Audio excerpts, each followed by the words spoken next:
최말수는 올해로 74이었다. 그녀의 인생을 한 문장으로 요약하라면 아들을 잘 키운 여자라는 말이 가장 정확했다. 외동아들 영수는 말순이 가진 전부였고 그 전부가 틀리지 않았다는 것을 영수가 평생 증명해 주었다. 서울의 유명 대학을 나와 대기업 부장까지 오른 아들. 말순은 그 사실을 떠올릴 때마다 어깨가 펴지는 것을 느꼈다. 노인정에 나가면 자연스럽게 아들 얘기가 나왔다. 말순이 먼저 꺼내는 때도 있었고 누군가 물어봐서 답하는 때도 있었지만 어느 쪽이든 결론은 같았다. 우리 영수는 어릴 때부터 달랐어요. 공부도 잘하고 효성도 지극하고. 그 말을 할 때 말순의 목소리는 달라졌다. 자랑이기도 했지만 그보다는 확인이었다. 내가 옳게 살았다는 확인. 남편 없이 홀로 아들을 키워온 세월이 헛되지 않았다는 확인. 남편은 7년 전 세상을 떠났다. 오랜 투병 끝이었다. 말순은 장례를 치르고 나서도 한동안 실감이 나지 않았다. 50년 가까이 같은 공간에 있던 사람이 사라졌는데 집은 그대로였고 밥솥은 여전히 돌아갔다. 그 낯선 고요 속에서 말순은 아들에게 더 기대게 되었다. 영수가 먼저 말을 꺼냈다. 같이 살자고 했다. 말순은 처음엔 손을 저었다. 며느리 눈치를 봐야 한다는 생각도 있었고 아들 살림에 짐이 되고 싶지 않다는 마음도 있었다. 그러나 영수는 물러서지 않았다. 몇 번을 오간 끝에 말순은 짐을 쌌다. 의사하던 날 영수는 차에서 짐을 내리고 엘리베이터 버튼을 눌렀다. 며느리 미영은 현관에서 맞았다. 잠깐 주저하는 기색이 있었다. 말순은 그것을 보았다. 그러나 영수의 말이 그 기색을 덮었다. 어머니, 편하게 오래 사실 집이에요. 미영이도 잘 모실 거예요. 말순은 그 말을 들으며 방으로 들어갔다. 창이 크고 햇볕이 잘 들었다. 짐을 내려놓고 앉으니 무릎이 편했다. 이 집에서 오래 살 수 있겠다는 생각이 들었다.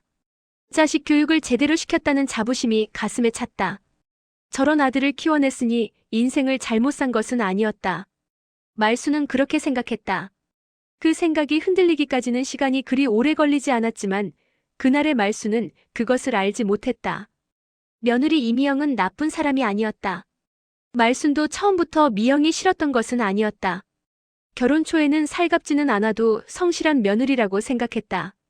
약사 자격증까지 있는 사람이었으니 아들 짝으로 부족하지 않다고 여겼다.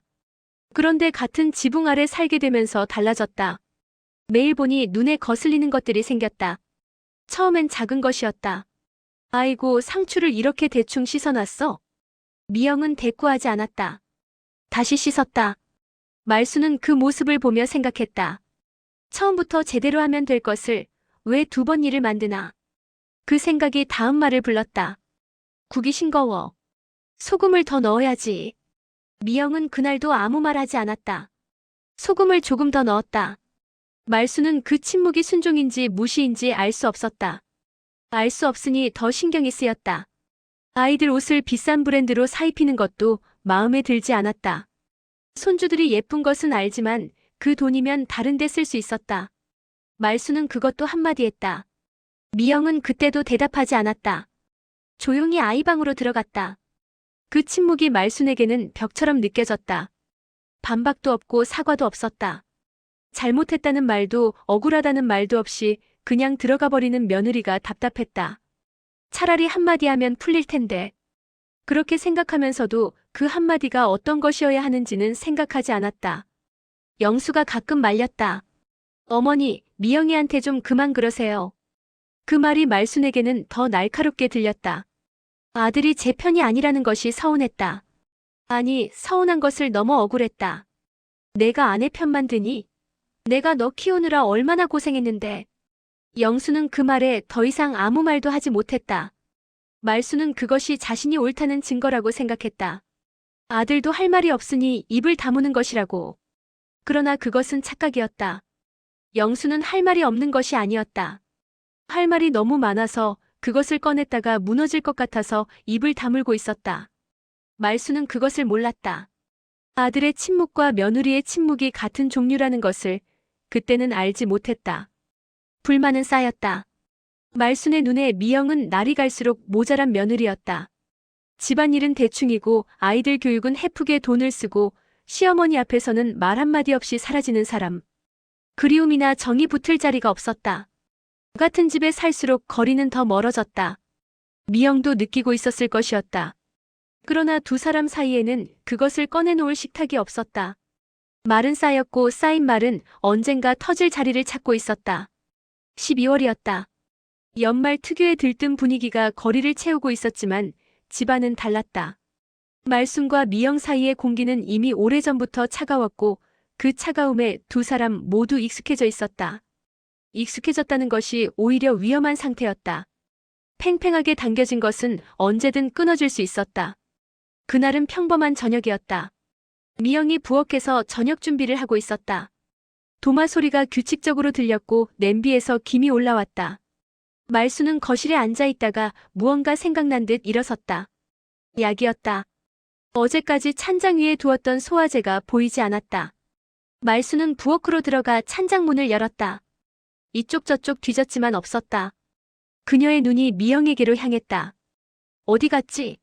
어제 여기 있던 약이. 미영은 손을 멈추지 않고 대답했다. 어머니, 무슨 약 찾으세요? 제가 찾아드릴까요? 내가 치우는 바람에 없어진 거 아니야? 내가 아플 때 먹는 약인데. 말순의 목소리가 높아졌다. 미영은 고개를 들었다. 억울했다. 그 약에 손댄 적이 없었다. 분명히 없었다. 어머니, 저는 그런 약 본 적 없어요. 제가 함부로 치우지도 않았고요. 뭐? 지금 나보고 거짓말한다는 거야? 시어머니한테 버릇없이. 말순의 목소리는 이미 떨리고 있었다. 분노인지 서러움인지 구분이 되지 않았다. 오랫동안 쌓인 것들이 약 한 봉지를 빌미로 올라오고 있었다. 미영의 침묵, 영수의 외면, 이 집에서 자신이 점점 투명해지는 것 같던 느낌들이. 말순은 그것을 다스릴 수 없었다. 내가 당장 이 집에서 나가. 내 아들 집이야. 너 같은 며느리는 필요 없어.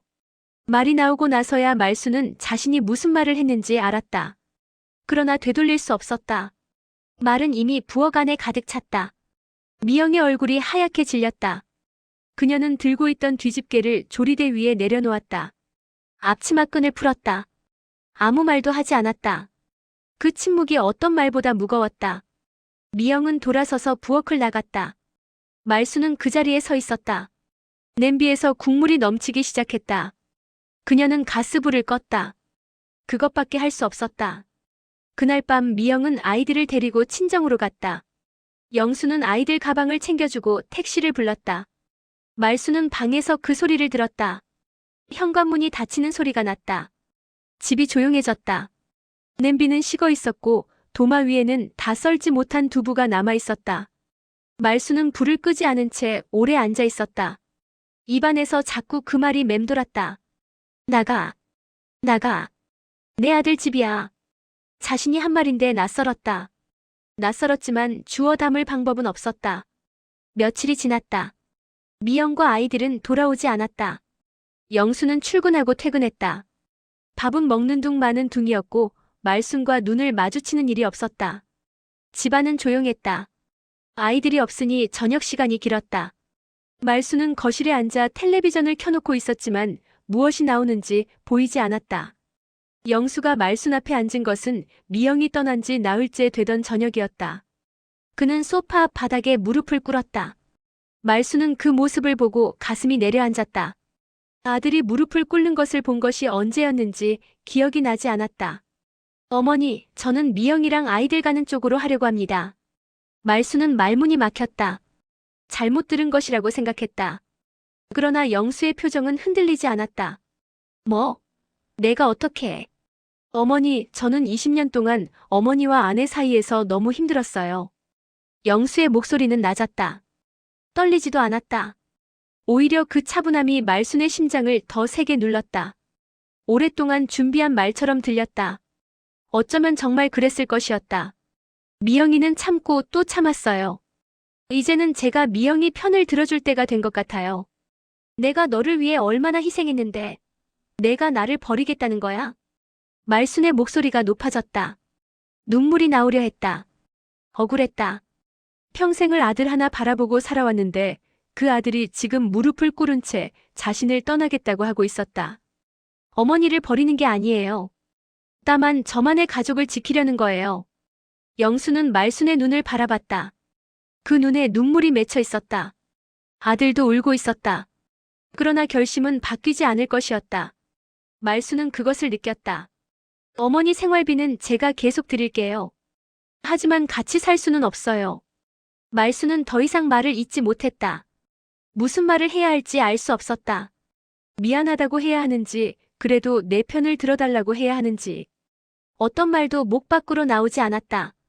영수는 천천히 일어섰다. 방으로 들어가기 전에 한번 뒤를 돌아봤다. 말수는 소파에 앉아 있었다. 작아 보였다. 영수는 그 모습을 눈에 담고 방문을 닫았다. 이사는 일주일 후였다. 영수와 미영 아이들이 짐을 쌌다.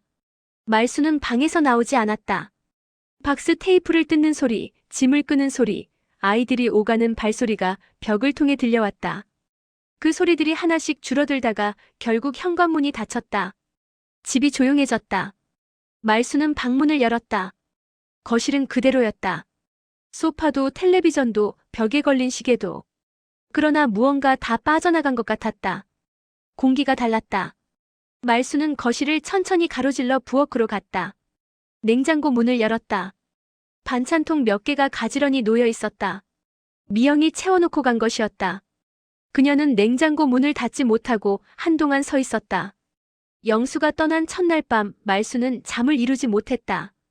불을 끄고 누웠다가 다시 켰다. 어둠 속에 있는 것이 견디기 힘들었다. 천장을 바라보며 생각했다. 내가 뭘 잘못했나? 처음에는 그런 생각이었다. 며느리가 먼저 잘못한 것이 있었다.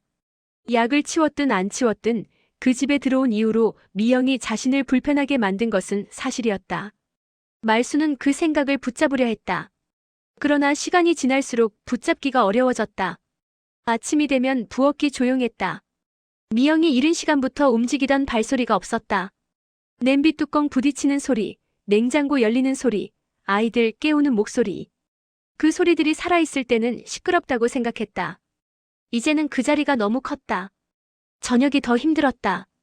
손주들이 거실에서 TV를 보며 웃던 시간이 말순에게는 가장 긴 시간이 되었다. 리모컨을 들고 채널을 돌려도 눈에 들어오는 것이 없었다. 예능 프로그램에서 웃음소리가 흘러나왔다. 말수는 그 소리를 들으며 소파에 앉아 있었다. 웃기지 않았다. 영수에게서 문자가 온 것은 석 달이 지난 뒤였다. 어머니, 저희 지방으로 발령 났어요. 가끔 건강하신지 궁금합니다. 사랑합니다. 말수는 그 문자를 읽고 또 읽었다. 짧은 문장이었지만 오래 걸렸다. 전화를 걸고 싶었다. 손가락이 영수 이름 위에 올라갔다가 내려왔다. 무슨 말을 해야 할지 몰랐다. 미안하다는 말을 해야 한다는 것은 알았다. 그 말이 목까지 올라왔다가 넘어오지 않았다. 가시처럼 걸렸다. 평생 그 말을 쉽게 해본 적이 없었다. 전화기를 내려놓았다. 그날 오후 말수는 냉장고에 붙어있는 쪽지를 발견했다. 언제부터 거기 있었는지 알 수 없었다. 미영의 글씨체였다. 반듯하고 작은 글씨였다. 어머니, 냉장고에 반찬 넣어두었어요. 드시고 약 드세요. 이사하던 날 아침 미영이 써둔 것이었다. 말수는 그 쪽지를 손으로 떼어냈다. 종이가 작았다. 손 안의 쥔이 더 작았다. 그녀는 그것을 쥔 채로 식탁 의자에 앉았다. 울음이 나왔다. 소리는 없었다. 그냥 눈물이 흘렀다. 한참을 그렇게 있었다. 쪽지를 펴보고 접고 다시 펴봤다. 미영의 글씨가 번졌다. 자신이 쫓아낸 것이 며느리만이 아니었다는 것을 말수는 그제야 온전히 알았다. 아들을 쫓아낸 것이었다. 손주들을 쫓아낸 것이었다. 그리고 남은 자신의 시간을, 그 시간을 채워줄 수 있었던 모든 것을 쫓아낸 것이었다. 내가 왜 그랬을까? 혼잣말이었다. 들어줄 사람이 없었다. 거실 시계만 똑딱거렸다. 말수는 쪽지를 냉장고에 다시 붙였다. 미영의 글씨가 있는 그 자리에. 그것이 자신이 할 수 있는 전부였다. 밤이 깊어졌다. 말수는 불을 끄지 않은 채 소파에 앉아 있었다. 나가라는 말을 다시는 하지 않을 것이었다. 그러나 그 다짐이 이미 떠난 사람들을 돌아오게 하지는 않았다. 후회는 남았다. 그것도 아주 오래 혼자 남은 집에서 말순 곁에 남을 것이었다.